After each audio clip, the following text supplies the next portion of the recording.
Item ಯಾವುದೇ ಇರಲಿ try ಮಾಡಿ ಆಚಿ ಚಿಕನ್ ಮಸಾಲಾ. ಸ್ವಾಮೀಜಿಗಳು ಅಂದಾಕ್ಷಣ ಕಾವಿ ಧರಿಸಿ ಭಕ್ತಾದಿಗಳಿಗೆ ಆಶೀರ್ವಚನ ನೀಡುವ ದೃಶ್ಯವೇ ನಮ್ಮ ಕಣ್ಣ ಮುಂದೆ ಬರುತ್ತೆ. ಆದರೆ ಈ ಸ್ವಾಮೀಜಿ ಬಹಳ ವಿಭಿನ್ನ, ವಿಶಿಷ್ಟ.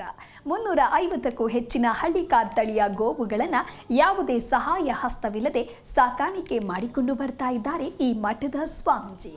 ಗೋವುಗಳನ್ನು ಮಕ್ಕಳಂತೆ ಸಲಹುತ್ತಾ ಇದ್ದು ಅವರು ಕರೆದೊಡನೆ ಹಸುಗಳು ಹರ್ಷದಿಂದ ಓಡೋಡಿ ಬರುತ್ತೆ. ದೇಸಿ ತಳಿಯ ಗೋವುಗಳನ್ನು ಸಾಕಿ ಸಂರಕ್ಷಣೆ ಮಾಡುತ್ತಾ ಮಾದರಿಯಾಗಿರುವ ಆ ಸ್ವಾಮೀಜಿ ಯಾರು, ಯಾವ ಮಠ ಅಂತ ತೋರಿಸ್ತೀವಿ ನೋಡಿ.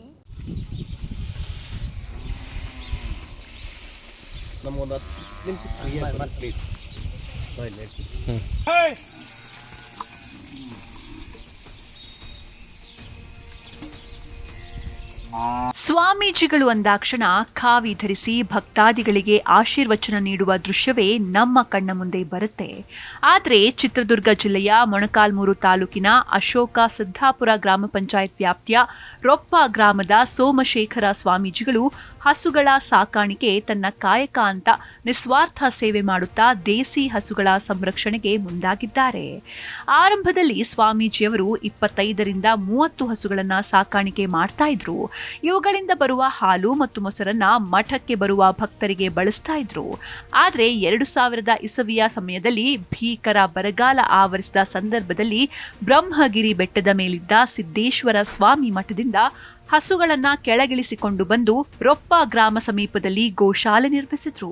ಅಲ್ಲಿಂದ ವೃದ್ಧಿ ಮಾಡಿಕೊಂಡು ಇಲ್ಲಿವರೆಗೆ ಒಂಗೋಲ, ಹಳ್ಳಿಕಾರ್, ಗಿಡ್ಡ ಸೇರಿದಂತೆ 350ಕ್ಕೂ ಹೆಚ್ಚಿನ ಹಳ್ಳಿಕಾರ್ ತಳಿಯ ಗೋವುಗಳನ್ನ ಸಾಕಾಣಿಕೆ ಮಾಡಿಕೊಂಡು ಬರ್ತಿದ್ದಾರೆ ಮಠದ ಸ್ವಾಮೀಜಿ.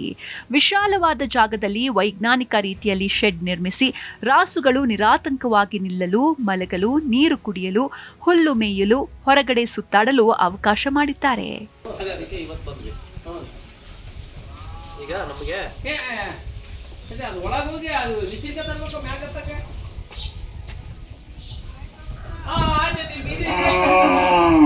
ಆಯ್ತು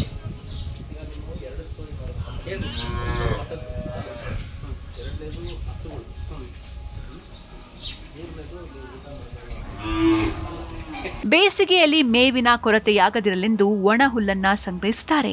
ಗೋಶಾಲೆಗೆ ಭೇಟಿ ನೀಡಿದ್ರೆ ಬೃಹತ್ ಗಾತ್ರದ ಬಣವೆಗಳು ಕಾಣುತ್ತವೆ. ಜಾನುವಾರುಗಳಿಗೆ ಕುಡಿಯುವ ನೀರಿಗಾಗಿ ತೊಟ್ಟಿಗಳನ್ನ ನಿರ್ಮಿಸಲಾಗಿದೆ. ಸುಮಾರು 70-80 ವರ್ಷದಿಂದನೂ ಗೋ ಸಂರಕ್ಷಣೆ ಮಾಡ್ಕೊಂತ ಬಂದಿದ್ದೆ ಆಶ್ರಮದಲ್ಲಿ. 2000 ಇಸ್ವಿಯಲ್ಲಿ ತುಂಬ ಬರಗಾಲಕ್ಕೆ ತುತ್ತಾಗಿ ಬೆಟ್ಟದ ಕೆಳಗಡೆ ಮಾಡಬೇಕಾಯ್ತು. ಅಂದರೆ ಬೆಟ್ಟದ ಮೇಲೆ ಒಂದು 25 ವರ್ಷ ಇದ್ದು 2000 ಇಸ್ವಿಯಲ್ಲಿ ಎಲ್ಲ ಬರಗಾಲದಿಂದ ಜನ ಎಲ್ಲ ಗೂಳೆ ಹೋದರು. ಬೆಟ್ಟದ ಮೇಲೆ ಮೇವು ತೊಗೊಳೋದು ಅದೆಲ್ಲ ತೊಂದರೆ ಆಗಿದ್ದರಿಂದ ಕೆಳಗಿಳಿಸ್ಬೇಕಾಯ್ತು. ಅಲ್ಲಿಂದ ಕರೆದ್ರೆ ಬರ್ತಾವಲ್ಲ. ಅಂದರೆ ಅದು ತಾಯಿ ಮಕ್ಕಳ ಒಂದು ಸಂಪರ್ಕ ಇದ್ದಂಗೆ, ಆತ್ಮೀಯತೆ. ಒಂದು ಧ್ವನಿ ನಮ್ಮ ಹಸುಕಾಯಿ ಅಂತ ಯಾರೇ ಕರೆದ್ರು ನಮ್ಮ ಇವ್ರು ಕರಿತಾ ಇದ್ದಾರೆ ಅಂತೇಳಿ. ಇಲ್ಲಿ ಅನ್ನೋದ್ರು ಹೊರಗಡೆ ಹೋದಾಗ ಅಡಿವಾಗ ಹೋದ್ರೂ ನಾವು ಸುಮ್ಮನೆ ಧ್ವನಿ ಕೊಡ್ತೀವಿ. ಎಲ್ಲ ಗುಂಡಿನ ಮೇಲೆ ಕುಂತಿರ್ತೀವಿ. ನಾವು ಸುಮ್ಮನೆ ಧ್ವನಿ ಕೊಟ್ಟರೆ ಸಾಕು, ಎಲ್ಲೋ ಒಂದು ಮೂಲೆಗೆ ಇದ್ದಿದ್ವಲ್ಲ ಅಲರ್ಟಾಗಿ ಎಲ್ಲ ಒಂದು ಕಡೆ ಬಂದುಬಿಡ್ತಾವೆ, ಬಂದು ಹೋಗ್ಬೇಕು ಟೈಮ್ ಆಗಿದೆ ಅಂತ ಬರ್ಕೋಸ್ಕರಲ್ಲ. ಅಂದರೆ ಮನುಷ್ಯರು ಅಷ್ಟೇ ಅಲ್ಲದೆ ಮಾತಾಡಲ್ಲ, ಮನುಷ್ಯರಿಗಿಂತನೂ ಪ್ರಾಣಿಗಳು ತುಂಬ. ಈಗ ನಾಯಿ ಆಗಿರ್ಬೋದು, ಅದು ಎಷ್ಟೋ ರಾತ್ರಿನ 12-1 ಗಂಟೆಗೆ ಬಂದರೂ ನಮ್ಮ ಧ್ವನಿ ಕೇಳಿದ ತಕ್ಷಣ ಬಗಳೋದೇ ಇಲ್ಲ, ಸುಮ್ಮನೆ ಆಗ್ಬಿಡ್ತಾವೆ. ಓಹೋ ನಮ್ಮವರೇ ಬಂದವರು ಅಂತ. ಬೇರೆ ಇರೋದ್ರೆ ಮುಂದಕ್ಕೆ ಬಿಡೋದೇ ಇಲ್ಲ. ಅಂದರೆ ಒಂದು ಸಂಪರ್ಕ ಆ ರೀತಿ ಇರ್ತದೆ. ಪ್ರತಿದಿನ ಇವರೇ ಶೆಡ್ನಲ್ಲಿರುವ ಸಗಣಿ ಗುಡಿಸಿ ರಾಸುಗಳ ಮೈ ತೊಳೆದು ಹಾಲು ಕರೀತಾರೆ. ಅವುಗಳಿಗೆ ಮೇವನ್ನ ಹಾಕ್ತಾರೆ. ರಾಸುಗಳಿಗೆ ರೋಗ ಬಂದ್ರೆ ಸ್ಥಳದಲ್ಲಿಯೇ ಚಿಕಿತ್ಸೆ ನೀಡಲು ವೈದ್ಯರನ್ನ ಸಂಪರ್ಕಿಸುತ್ತಾರೆ. ಸುಮಾರು 40 ಆಕಳುಗಳು ಹಾಲು ಕೊಡುತ್ತವೆ. ನಿತ್ಯ 100 ಲೀಟರ್ ಹಾಲು ಉತ್ಪಾದನೆ ಆಗ್ತಾ ಇದ್ದು ಹಾಲನ್ನ ಯಾವುದೇ ಕಾರಣಕ್ಕೂ ಮಾರಾಟ ಮಾಡೋದಿಲ್ಲ. ಮಠಕ್ಕೆ ಬರುವ ಭಕ್ತಾದಿಗಳಿಗೆ ಹಾಲು, ಮೊಸರು, ಮಜ್ಜಿಗೆಯನ್ನ ದಾಸೋಹದ ಜೊತೆಗೆ ನೀಡ್ತಾರೆ.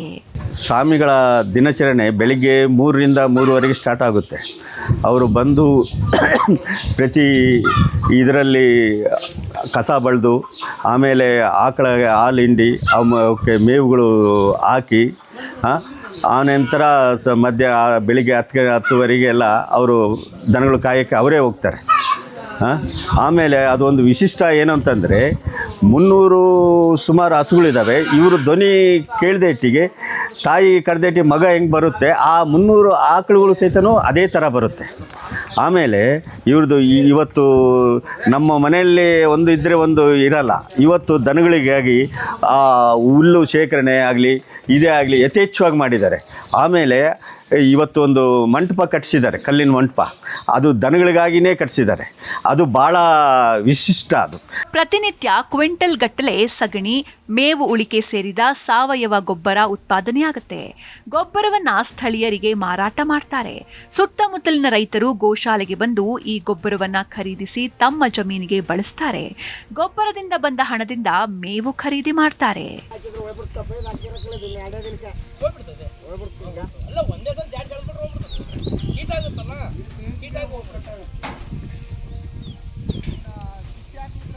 ಯಾವುದೇ ತರಹದ ಆಕಳಿರಲಿ, ಹಾಲು ಕೊಡ್ಲಿ ಕೊಡದಿರ್ಲಿ, ರೋಗದಿಂದ ಬಳಲ್ತಾ ಇರಲಿ, ಯಾರಿಗಾದ್ರೂ ಬೇಡವಾದಲ್ಲಿ ಗೋಶಾಲೆಗೆ ತಂದು ಬಿಟ್ರೆ ಸ್ವಾಮೀಜಿ ಹೆಚ್ಚು ಮುತುವರ್ಜಿ ವಹಿಸಿ ಆರೈಕೆ ಮಾಡ್ತಾರೆ.